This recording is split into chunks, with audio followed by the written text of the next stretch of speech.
வாசிச்சு பாருங்க பார்க்கலாம். பிலிப்பியரின் புஸ்தகம் 4ஆம் அதிகாரத்தில் 6வது வசனத்தை எடுத்து வாசிங்க பார்க்கலாம். நீங்கள் ஒன்றுக்கும் கவலைப்படாமல், நீங்கள் ஒன்றை குறித்தும் கவலைப்படாமல், எல்லாவற்றையும் குறித்து உங்கள் விண்ணப்பங்களை, இந்த வார்த்தையினுடைய நுணுக்கத்தாருங்க, எல்லாவற்றையும் அதுன்னு சொல்லல, உனக்கு என்னெல்லாம் தேவைப்படுதோ அவைகள் எல்லாவற்றையும் குறித்து உங்களுடைய விண்ணப்பங்களை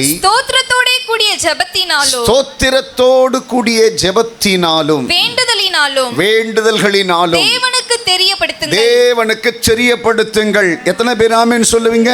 அப்படிப்பட்ட தெய்வத்திற்கு முன்னாடி நீ எல்லாவற்றையும் மறைக்கவே கூடாது. ஆண்டவர்கிட்ட, ஆண்டவருடைய சமூகத்தில் விட்டு கொடுத்துட்டீங்கன்னாக்கா நீங்கள் ஆசீர்வதிக்கப்படுவீர்கள். அநேக அடைக்கப்பட்ட கதவுகள் எல்லாம் திறக்க போகிறது. உன் வாழ்க்கையில் எந்த காரியம் நடக்கலையோ, உன் வாழ்க்கையில் எது நடந்தால் நலமாயிருக்குன்னு சொல்லி நினைச்சியோ, அந்த காரியத்தில் எல்லாம் கர்த்தர் மாற்றத்தை கொடுக்க போகிறார். எத்தனை பேர் ஆமென் சொல்ல போறீங்க? என் ஜெபத்தில் என்ன இருக்க வேண்டும் என்பதை ஒரு 5 காரியங்களை நான் உங்களுக்கு சொல்ல விரும்புகிறேன். ஒரு ஆமென் சொல்லுங்க பார்க்கலாம். இப்போ முதல் காரியம், என் ஜெபத்தை கேட்கிற தெய்வம் எதிர்பார்க்கிறது, ஒழுக்கத்தை எதிர்பார்க்கிறாராம். ஒரு ஆமென் சொல்லுங்க பார்க்கலாம். எடுத்து வாசிங்க. மத்திய எழுதின சுவிசேஷம் 6ஆம் அதிகாரத்தில் 16வது வசனத்தை வாசிங்க பார்க்கலாம். 16, 17. நீங்கள் உபவாசிக்கும் போது மாயக்காரரை போல முகவாடலாயிராதேயுங்க. அவர்கள் உபவாசிக்கிறதை மனுஷர் காணும் பொருட்டாக தங்கள் முகங்களை வாட பண்ணுகிறார்கள். அவர்கள் தங்கள் பலனை அடைந்து தீர்ந்ததென்று மெய்யாகவே உங்களுக்கு சொல்லுகிறேன். நீயோ உபவாசிக்கும் போது அந்த உபவாசம் மனுஷர்களுக்கு காணப்படாமல் அந்தரங்கத்தில் இருக்கிற உன் பிதாவுக்கே காணப்படும்படியாக உன் தலைக்கு எண்ணெய் பூசி உன் முகத்தை கழுவு. இந்த ஒரு லைன் மட்டும் அப்படியே பார்த்துட்டு வாங்களேன். நீ உபவாசிக்கிற போது, நீ ஜெபிக்கிற போது உன் தலைக்கு எண்ணெய் பூசி, இந்த பாருங்க, ஏதோ ஃபங்க்ஷனுக்கு நம்ம போகிறோன்னு நினச்சிங்களேன், நம்ம ஆளுங்க ரெடியாக வாங்க பாருங்க.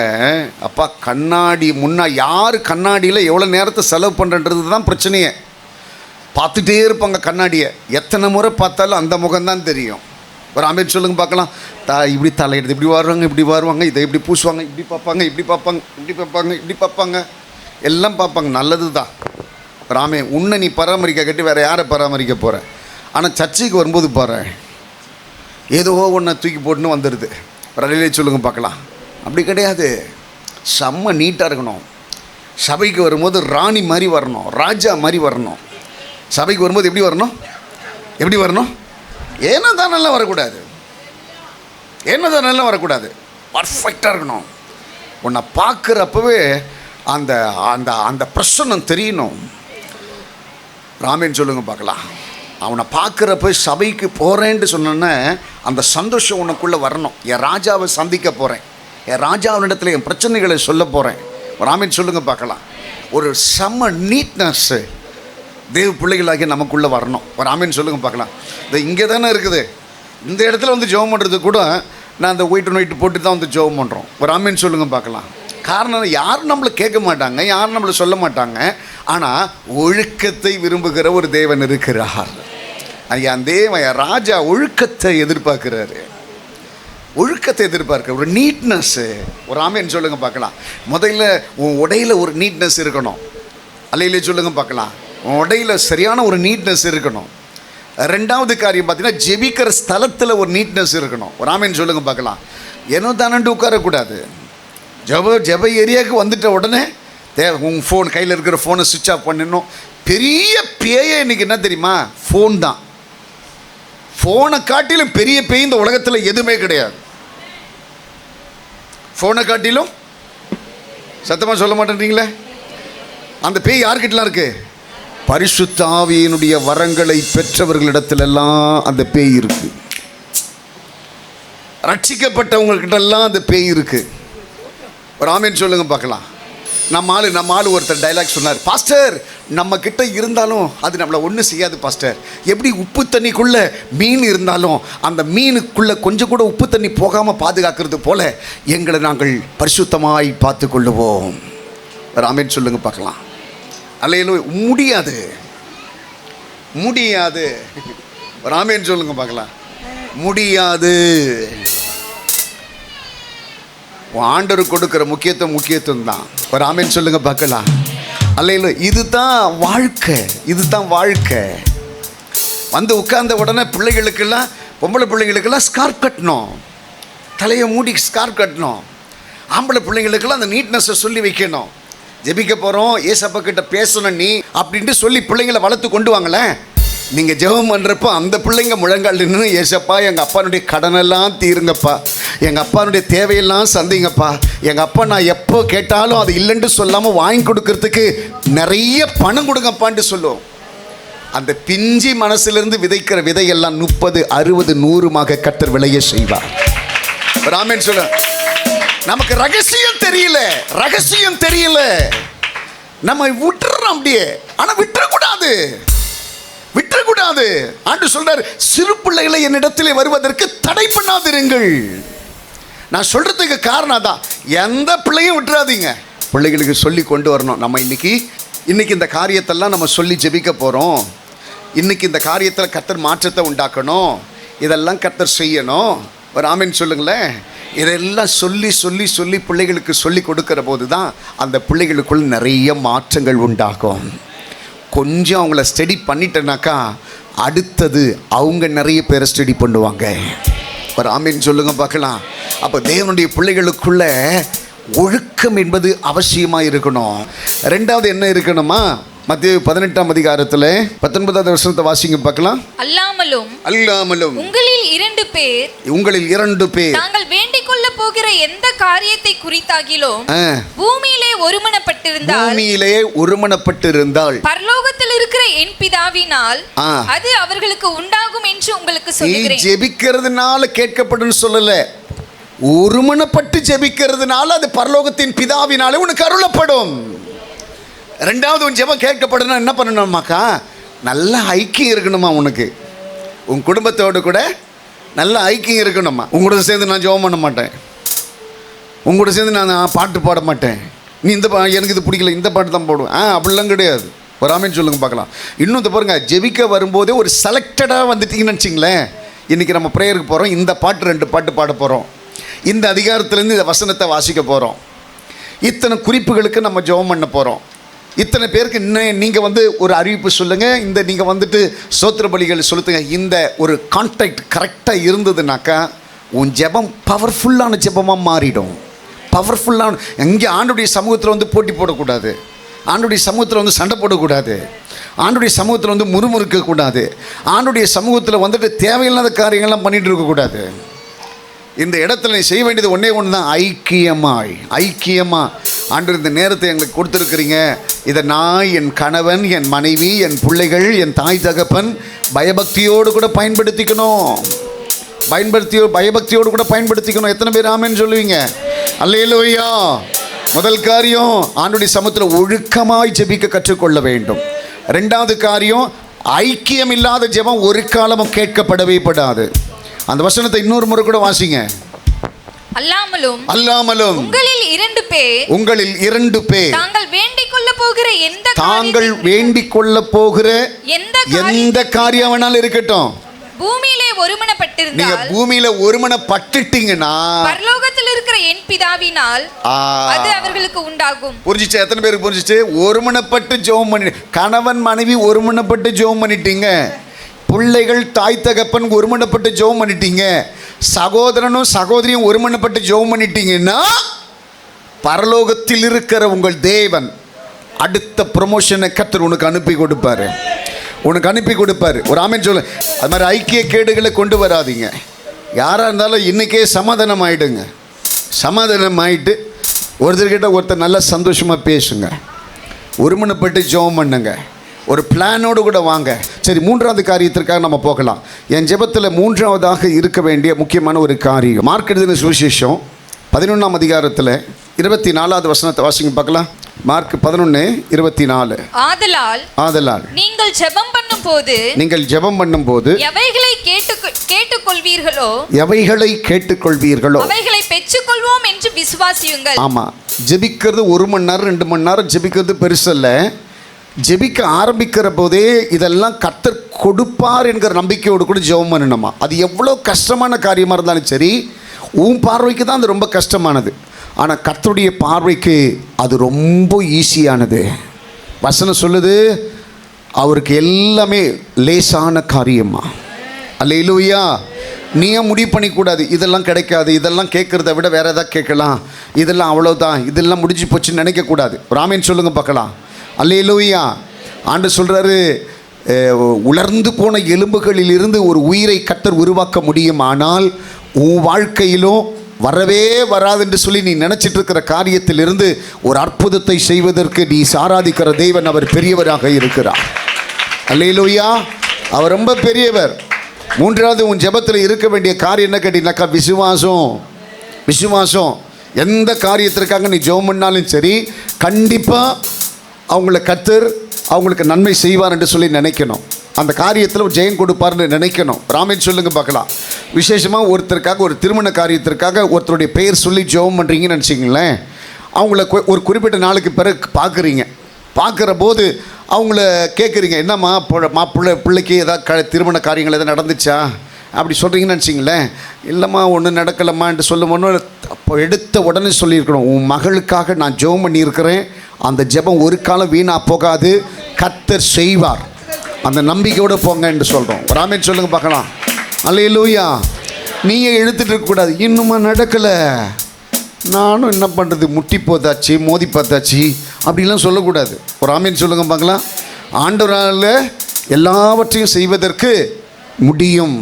ஒருவேளை இது வரல நடக்கலைன்னு பரவாயில்ல, உன் ஜெபத்தை விட்டுறாத, இன்னும் ஜெபம் பண்ணு, கர்த்தர் அதிலே ஒரு மாற்றத்தை செய்வார். அல்லேலூயா. அல்லேலூயா. ஆண்டவர் சொன்ன தீர்க்க தரிசனங்கள், ஆண்டவர் கொடுத்த வாக்குத்தத்தங்கள், உன் கூட கர்த்தர் பேசினது ஒன்றுமே மாறாது, ஒன்றுமே மாறாது. ஏற்ற வசனம் சொல்லுது, ஏற்ற நேரத்தில் அவர் மழையை உனக்கு மேலே பெய்ய பண்ணுவாரா. ஆண்டு பிள்ளை இல்லாதவங்கள பார்த்து சொல்கிறாரு, ஏற்ற நேரத்தில் அவர் கொடுக்குற அனுகிரகத்தின் மழை உன் மேலே பெய்யும். இடமில்லாதவங்களை பார்த்து சொல்கிறாரு, வீடு இல்லாதவங்களை பார்த்து சொல்கிறாரு, ஏற்ற நேரத்தில் ஆசீர்வாதத்தினுடைய மழை உனக்கு மேலே பெய்யும், அது உனக்கு ஆசீர்வாத அனுகூலமாக மாறும். ஏற்ற நேரத்தில் உனக்கு திருமணம் நடப்பதற்கு ஆசீர்வாதமான மழை பெய்யும், அவன் தடைகளை எல்லாம் உடைக்கும். எத்தனை பேர் ஆமீன் சொல்லுவீங்க? இன்னொரு வசனத்தை கூட வாசிச்சு பாருங்களா. யாக்கோபின் புஸ்தகம் 5ஆம் அதிகாரத்தில் 15வது வசனத்தை வாசிங்க பார்க்கலாம். அப்பொழுது விசுவாசம் உள்ள ஜெபம் பிணியாளியை ரட்சிக்கும், கர்த்தர் அவனை எழுப்புவார், அவன் பாவம் செய்தவனானால். இரண்டாவது காரியம் சொல்லப்படுது, எந்த ஜெபத்தில் விசுவாசம் கலந்துருக்குதோ, எந்த சாப்பாடில் உப்பு கலந்துருக்குதோ அந்த சாப்பாடு நல்லா இருக்கும்.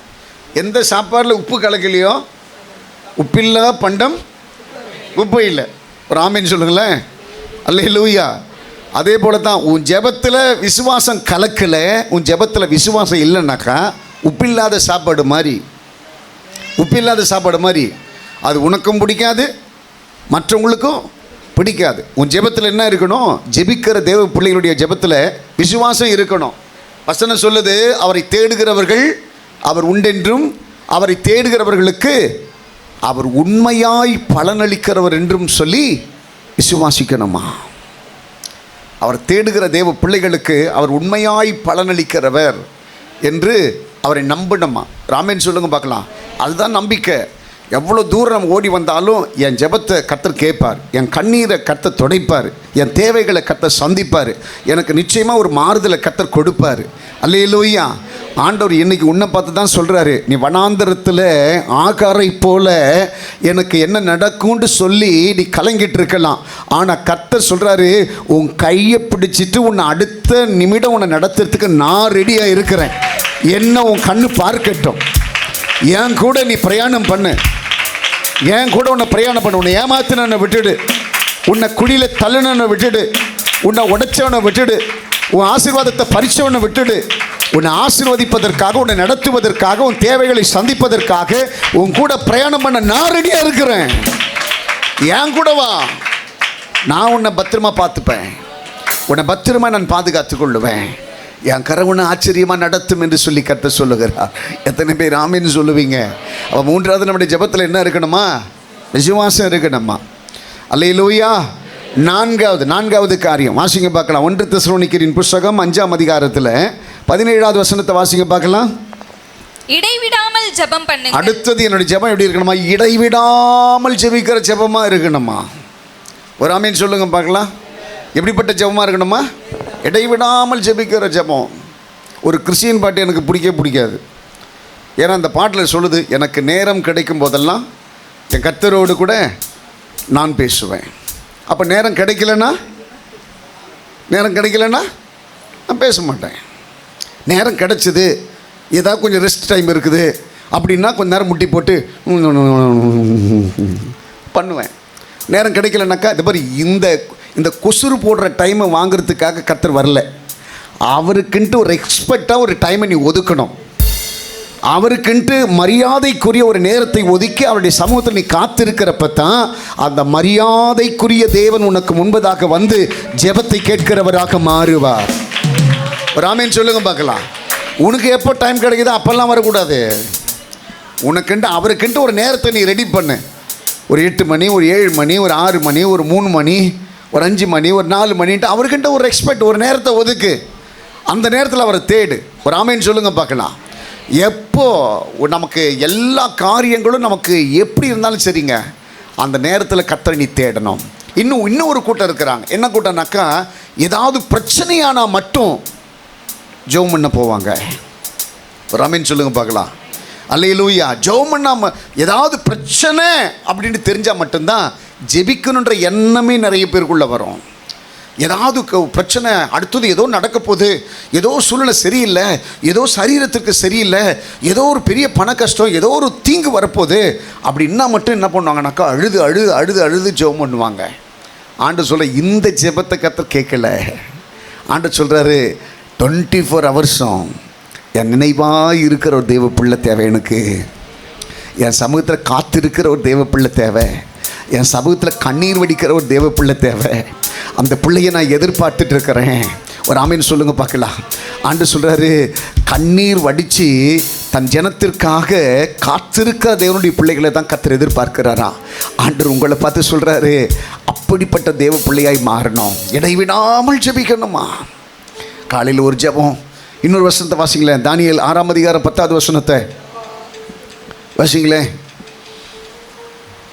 தானியேலோ வென்றால் அந்த பத்திரத்திற்கு கையெழுத்து வைக்கப்பட்டது என்பதை அறிந்த போதிலும் தன் வீட்டுக்குள்ளே போய் தன் மேல் அறையிலே எருசலேமுக்கு நேராக பலகணிகள் திறந்திருக்க அங்கே தான் முன் செய்து வந்தபடியே, வசனத்துக்கு பாருங்க, அங்கே தான் முன் செய்து வந்தபடியே தினம் 3 வேளை. பிரச்சனை உருவாகிற நேரத்தில் மட்டும் கர்த்தரை தேடலவன். அந்த பத்திரத்திற்கு கையெழுத்து வச்சிட்டாங்க, ஏதோ ஒரு பிரச்சனை வரப்போகுதுன்றதுனால தேடலாமன். அவன் முன் செய்து வந்தபடியே, இந்த பிரச்சனைலாம் உருவாகிறதுக்கு முன்னாடியே அவன் எத்தனை நேரம் கர்த்தரை தேடினானோ அதே போலத்தான் பிரச்சனை அவன் தலைக்கு மேலே பெருக்கெடுத்து ஓடுறப்பவும் அதே போல 3 வேளையும் கர்த்தரை தேடுகிற குணமுள்ளவனாய் இருந்தான். அந்த சிங்கங்களுடைய வாய்களுக்கு அவனை தப்புவித்து பாதுகாக்கிறதற்கு அவர் போதுமானவராக இருந்தார். எத்தனை பேர் ஆமென் சொல்லுவீங்க? எப்போ ஒரு சமூகத்தில் ஜெபிக்கணும். எங்கே போனாலும் தோத்திரம் பண்ணிகிட்டே இருங்க. சோத்திரம் சோத்திரம் சோத்திரம் சோத்திரம் சோத்திரம் சோத்திரம். எங்கே போனாலும் அல்லேலூயா அல்லேலூயா, ஆமென் ஆமென் ஆமென், கர்த்தர் செய்வார். ஒரு பாசிட்டிவான வார்த்தையை சொல்லிகிட்டே இருங்க. கர்த்தர் நல்லவர், ஆண்டவர் செய்வார், ஆண்டவர் பார்த்துப்பார், ஆண்டவர் நம்ம கூட இருக்கிறார், ஆண்டவர் நல்லவர், ஆண்டவர் நல்லவர், ஆண்டவர் நல்லவர், ஆண்டவர் நல்லவர், அப்படி சொல்லி ப்ரேயர் பண்ணிகிட்டே இருங்களேன். நிறைய மாற்றங்களை கர்த்தர் உண்டாக்குவார். அவருடைய கிருபை தேவ பிள்ளைகளை சூழ்ந்து இருக்குமா. ஆண்டவர் சொல்கிறாரு, தொடர்ந்து ஜெபம் பண்ணிட்டே இரு. ஏதாவது ஒரு காரியம் உண்டு. எவ்வளோ பேர் பார்க்குற, எவ்வளோ பேர் கூட பேசுகிற, எவ்வளோ பேர் கூட வாழ்கிற, அவங்களெல்லாம் நினச்சி ஜெபம் பண்ணு. உன் தேசத்தை நினச்சி ஜெபம் பண்ணு. சூழ்நிலைகள் நினச்சி ஜெபம் பண்ணு. வரக்கூடிய எலெக்ஷனை நினச்சி ஜெபம் பண்ணு. இன்னும் ஒரு முறை நீ தூங்கி அந்த எலெக்ஷன் தப்பான ரூட்டில் போயிடக்கூடாது. அவனுடைய சமூகத்தில் ஜெபம் நீ தான் தேர்ந்தெடுக்கணும். அடுத்த முதலமைச்சர் யார் வரணுன்றது யார் தேர்ந்தெடுக்கணும்? ஜெபிக்கிற ஒரு தேவ பிள்ளை தான் தேர்ந்தெடுக்கணும். பணம் கொடுக்குறவன் தேர்ந்தெடுக்க முடியாது. ஜெபிக்கிற தேவ பிள்ளை தான் தேர்ந்தெடுக்கணும். ஜெபிக்கிற தேவ பிள்ளை தான் முதலமைச்சரை தேர்ந்தெடுக்கணும். ஜெபிக்கிற தேவ பிள்ளை தான் பிரதமரை தேர்ந்தெடுக்கணும். ஆமென் சொல்லுங்க பார்க்கலாம். அல்லேலூயா. அதைத்தான் நம்ம நல்லா புரிந்து கொள்ள வேண்டும். எனக்கு கொடுக்கப்பட்டிருக்கிற ஜெபம் வேஸ்ட்டாக போயிடக்கூடாது. என் ஜெபத்திற்கு நான் உயிர் கொடுக்கணும், என் ஜெபத்தை நான் கண்டினியூஸாக பண்ணிகிட்டே இருக்கணும். ஒரு ஆமீன் சொல்லுங்க பார்க்கலாம். அதை தான் தேவனாகி கர்த்தர் நம்ம இடத்துலேருந்து எதிர்பார்க்கிறார். ஒரு ஆமீன் சொல்லுங்க பார்க்கலாம். அல்லேலூயா. கடைசி ஜெபம் யோவேல் 2:12 வாசிங்க பார்க்கலாம். ஆதலால் நீங்கள் இப்பொழுதே உபவாசத்தோடும் அழுகையோடும் புலம்பலோடும் உங்கள் முழு இருதயத்தோடும் என்னிடத்தில் திரும்புங்கள் என்று கர்த்தர் சொல்லுகிறார். அடுத்தது கர்த்தர் சொல்றாரு, உங்களை ஆண்டுடைய சமூகத்தில் வந்த உடனே உங்களுடைய குற்றங்களை எல்லாம் அறிக்கை செய்து ஜெபம் பண்ணணுமா? ஆண்டுடைய சமூகத்தில் வந்த உடனே ஒவ்வொரு தனிப்பட்டது பாருங்க, நீ தப்பு பண்ணிட்ட அப்படி சொல்லக்கூடாது. வந்து உட்கார்ந்த உடனே, ஆண்டவரே நான் பாவியிலும் பிரதானமான பாவிப்பா, ஈசோப்பினால் என்னை கழுகி சுத்தம் பண்ணுங்கப்பா, என் ஜெபம் ஒன்று கூட வீணாய் போயிடக்கூடாது, அந்த ஜெபம் கேட்கப்படுகிறதுக்கு என் பாவம் ஒரு தடையாக மாறிடக்கூடாது, என் அக்கிரமம் ஒரு தடையாக மாறிடக்கூடாது, அதை மன்னிச்சு என்னை ஏற்றுக்கொள்ளுங்கப்பா. ஒரு 5 நிமிஷம் கர்த்தருடைய சமூகத்தில் வந்த உடனே முழங்கால் நின்று ஒவ்வொருத்தரும் தனிப்பட்ட விதத்தில், யாரும் கேட்குற மாதிரி கூட ஜெபம் பண்ண வேண்டாம், ஒவ்வொரு தனிப்பட்ட முறையில் முழங்கால் நின்று உங்கள் தனிப்பட்ட ஜீவியத்தை கர்த்தருடைய சமூகத்தில் சொல்லுங்கள். ஆமாப்பா, இந்த விஷயத்தில் நான் தவறி போயிட்டேன், இந்த விஷயத்தில் என்கிட்ட இந்த பாவம் வந்துடுச்சு, இந்த இடத்துல என்கிட்ட மீறுதல் இருக்குது, இந்த இடத்துல என்னுடைய கண்ணியத்தை நான் இழந்துட்டேன், என்னை மன்னிச்சிடுங்கப்பா, என் ஜெபம் கேட்கப்படணும் ஆண்டவரே, என் கண்ணீர் காணப்படணும் ஆண்டவரே அப்படின்ட்டு சொல்லி ஒன்று ஒப்பு கொடுத்து ஜெபம் பண்ணனாக்கா அந்த ஜெபத்தை கர்த்தர் கேட்பாராம். வேதம் சொல்லுகிறது, அருமையாக கர்த்தர் சொல்கிறாரு, தன் பாவங்களை மறைக்கிறவன் அவைகளை அறிக்கை செய்து விட்டு விடுகிறவனோ இரக்கம் பெறுவானா. நீங்களாம் இரக்கம் பெறுவதற்காகத்தான் கர்த்தருடைய சமூகத்தில் வந்திருக்கிறீங்க. ஆண்டுடைய சமூகத்தில் வந்த உடனே அதை அறிக்கை செய்து விட்டுறணும். இந்த சொன்ன பாயிண்ட்டெல்லாம் நமக்கு ஏற்கனவே தெரிஞ்ச பாயிண்ட்டு தான். ஆனால் இது என் ஜெபத்தில் வந்தால் தாங்க அது நல்ல சாப்பாடு, நல்ல மண்ணா, நல்ல இது ஒரு ஆரோக்கியமான உணவு. இதை தான் கர்த்தர் எதிர்பார்க்க. இதெல்லாம் என் ஜெபத்தில் இருக்கணும். என் ஜெபத்தில் இருந்தால் தான் நல்ல சாப்பாடு. எல்லாம் அப்படியே கண்ணை மூடுங்க பார்க்கலாம். தகப்பனே, எல்லாம் அப்படியே சொல்லுங்க பார்க்கலாம். எங்க பாப்புவே உங்க பிரசன்னத்தை விட்டு எப்படி வாழுவே, எங்க பாப்புவே உங்க பிரசன்னத்தை விட்டு எப்படி வாழுவே, அப்பா நீங்க பயமில்லையே, என் தகப்பன் நீங்க சுமந்து கொள்ள கலக்கமில்லையே, அப்பா நீங்க தகப்பன் நீங்க சுமந்து கொள்ள கலக்கமில்லையே, நீங்க போதும் பா. ஆவியானவரே நீங்க போதும்பா. ஆண்டு சொல்றாரு, நீ எழும்பி எல்லா இடங்களிலும் எனக்கு சாட்சியாய் இருக்கும்படி உன் தலைக்கு மேல ஒரு அபிஷேகம் ஊற்றப்படுவதற்கு கர்த்தர் அநேக கிருபைகளை கர்த்தர் கொடுத்திருக்கிறார், அநேக நன்மைகளை கர்த்தர் கொடுத்திருக்கிறார். ஆண்டு சொல்ற, நசரேயனாகிய இயேசு கிறிஸ்துவின் நாமத்தினாலே இப்ப நீ கால் ஊன்றி நடு, இப்ப நீ கால் ஊன்றி நடு. தேவ பிள்ளையே, உனக்குள்ள ஜெப ஆவி ஊற்றப்படுகிறது. நிறைய பேர் நீ சொல்றல்ல, என்னால ஜெபிக்க முடியல, ஜெபத்தில் என்னால கவனம் செலுத்த முடியல, ஜெபம் எனக்கு தடையா இருக்குது, என்னால ஆண்டவரோடு கூட பேச முடியல, ஆண்டுடைய நேரத்தை செலவு பண்ண முடியல, எனக்குள்ள ஒரு கனநித்திரையின் ஆவி, எனக்குள்ள ஒரு சோர்வு, எனக்குள்ள ஒரு பலவீனம், ஏதாவது ஒரு வேலை வந்துருது. அப்பா சொல்றாரு, உன்னை தட்டி எழுப்புறாரு, உன்னை தட்டி எழுப்புறாரு, உன்னை தட்டி தட்டி ரக்கமமமமம ரக்கமமமமமமம ரக்கமமமமமமமமம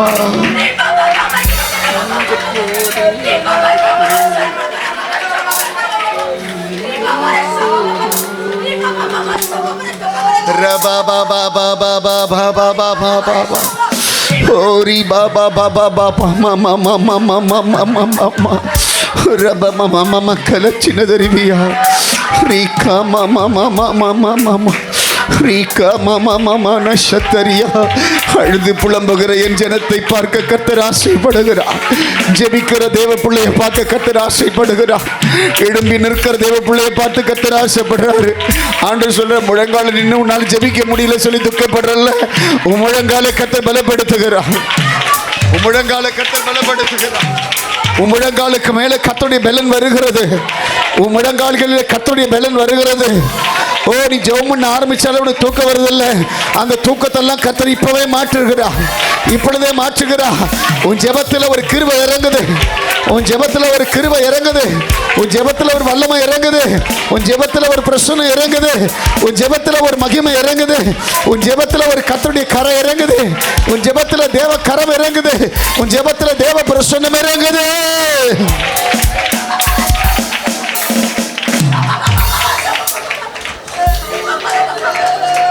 அப்பா, எல்லா அப்பா கிட்ட சொல்லுங்க பார்க்கலாம்.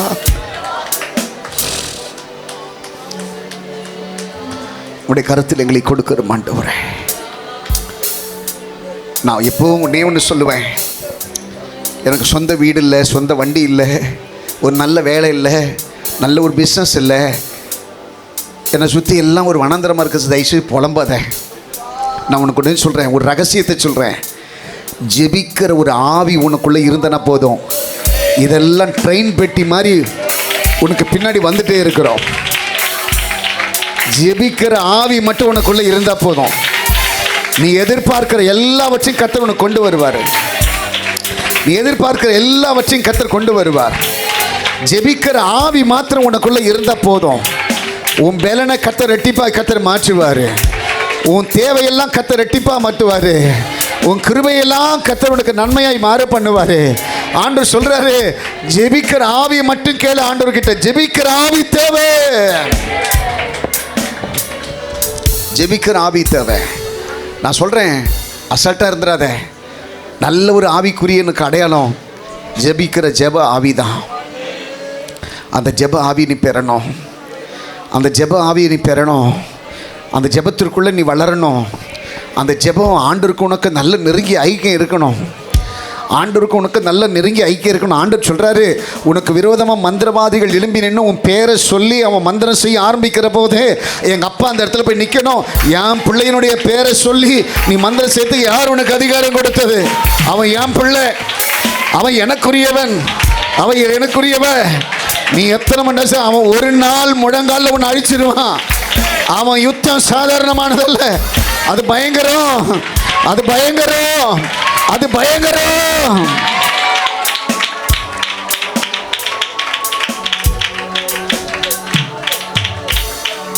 ஆமென். தேவ கிருபை பெருசுப்பா, தேவ கிருபை பெருசுப்பா, தேவ கிருபை பெருசுப்பா. நான் இன்னொன்று கூட உங்களை பார்த்து சொல்கிறேன். என் வாழ்க்கையில் எது நடந்தாலும் சரி, உங்களை மட்டும் நான் விட்டுறக்கூடாதுப்பா. சொல்லுங்க, எல்லாம் சொல்லுங்க.